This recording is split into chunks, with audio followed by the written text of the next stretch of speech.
And now we'll go ahead and we'll move on to item 5.02. These are the presentation, discussion, and possible action to purchase middle school English language arts instructional materials from Houghton Mifflin Hardcourt in the total approximate amount of $3,851,310. This is an item for possible action, and we welcome Dr. Troy Parks, our Chief Academic Officer, and Kendra Fox, our Director of Secondary Curriculum and Instruction. Welcome. Thank you, President Smith. Good evening, Superintendent Enfield and Board of Trustees. For the record, Troy Parks, Chief Academic Officer. And yes, we are bringing you our 3 instructional materials adoptions. And to get it moving, I'm going to turn it over to our Secondary Director, Ms. Kendra Fox. Thanks, Dr. Parks. Superintendent Enfield, President Smith, Board of Trustees. The first item that I'm bringing for you to you is the 6-8 middle school ELA adoption. We had, I guess before I go further, I would like to thank Rochelle Proctor and Sylvia Scoggin, who were the 2 staff members that led this for us this year in the absence of an instructional materials facilitator, and they stepped in and did an amazing job. And then I'd also like to thank the committee members that took time out of their day to help us with this process. We did have 6 item materials to choose from for ELA, which was really nice. And we are using ESSER funding to purchase this. The HMH, or Houghton Mifflin Hardcourt, is the program that the committee is recommending for adoption. The things that made that program stand out to the committee were it had a really solid print materials, but it also had a really solid online materials, and it was the one program that really had both pieces. A lot of the other programs had great print materials or great online materials, but not both. This program also comes with a program called Writable, which allows the students to do, if you're familiar with like something like Turnitin, it's a little bit like that, but it's less plagiarism checker, more revision, revision on the writing process. Giving feedback to the students really helps the teacher out with suggested feedback for the students, has writing prompts involved that matches the program. So that was a high interest part of the selection.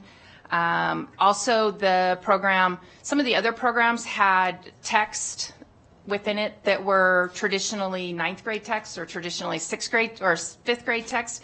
And so this program had the majority of the text that fit the middle school student. It did have some enrichment for higher readers and support for lower readers also. So that is that's kind of the key pieces to why the decision was made to bring Houghton Mifflin Hardcourt to you for adoption. Very good. Are there any clarifying questions on this before we go to public comment? Trustee Mayberry. Thank you very much. I did read through some of the materials, so a couple clarifying questions. First, can you help me understand? Are these? Is this all online? This is sort of the struggle that I had. I looked at a material that it looks fairly easy to look at, but is all this instructional material? Is it hard copy? Is it online? Does it depend? Both. Okay. We ask for both for all of our vendors due to varying needs at schools. So we have a hard copy. In this case, there are actual student consumables, which is a nice feature for middle school kids because they sometimes lose things. So there's a hard copy. There's a take-home. Yes. But you can also access it online. Absolutely. Some of the public comments I saw really were, and this is not a critical question, by the way, it's just really for clarification. But I did notice some of the public comments from teachers, students, they weren't necessarily supportive of the Dunder Mifflin. Did I just say? I'm sorry. Houghton Mifflin. HMH is a nice way to say it shortly. I was thinking about that last night. I'm thinking to myself, I sure hope I don't say that, and I did. The Houghton Mifflin Hardcourt. I don't watch The Office too often, but it was critical of the HMH material in terms of its ease of use, and I'm just trying, you can help me reconcile that. It looks like you had a committee of staff review it. Was there any discussion about that? Because the comments don't really align with what you're bringing forward. Right. So they had a robust conversation, and it went on for several hours between two of them. What it came down to is, so when the teachers and the students use the sample, where you log in with just the generic password, it's not custom tailored to that experience. So we use a program called Clever, where every student will have their own login and be able to, and the teachers will be able to push out assignments. So when we get it situated with our students and our teachers, it will be much more user friendly. We just had the generic login to look at content and things like that. So that was where we looked at that a lot, is how when you log in and have to navigate through the program, it was tricky through the portal that they gave us. Did most of the people on your selection zero in on this particular product? Was it unanimous? It turned out to be unanimous. There was one teacher that preferred the other program, but she said she could live with it in the end. Okay, I just wanted to be mindful of the comments, hence my question, and it's the same with my .03 as well, I think, so.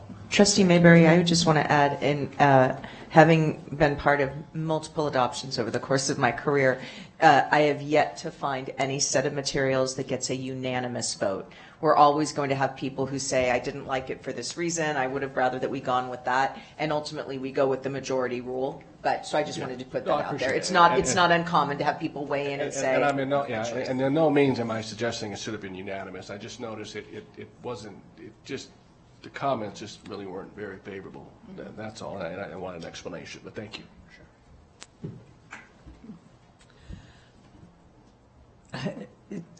I'm smiling because, if you've got everybody to say 100%, let's do it. I'm pretty sure they didn't even look at it. So But I want to give accolades to the deep dive you did into the student feedback.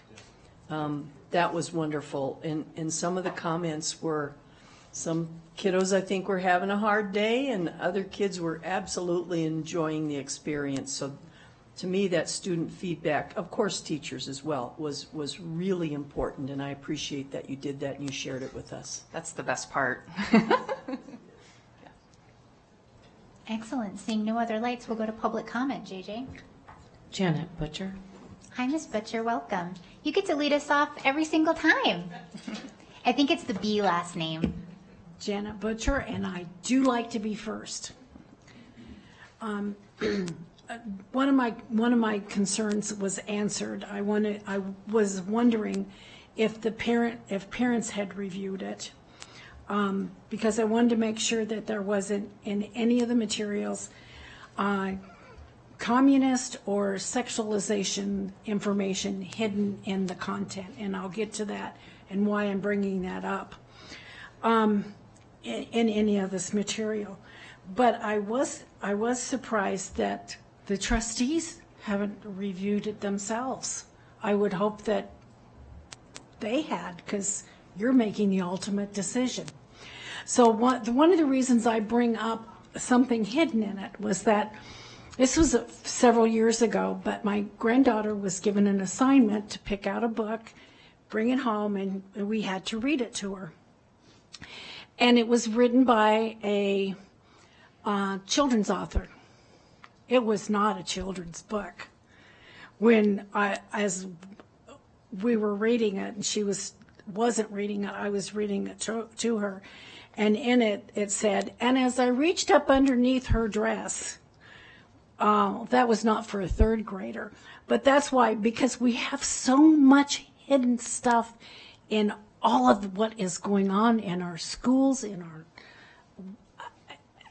I'm just taken back by what we try to shove at children and not let them be children.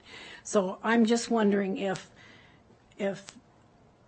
the review shows that there isn't that stuff. And the other reason, I got time left. One of the other reasons is that at a commissioners meeting a couple weeks ago, it was brought up that there is a group in the county, that is a 501c, that actually has been going into the schools and helping with math, and they did say that they teach within the math that they are teaching it under the using communism.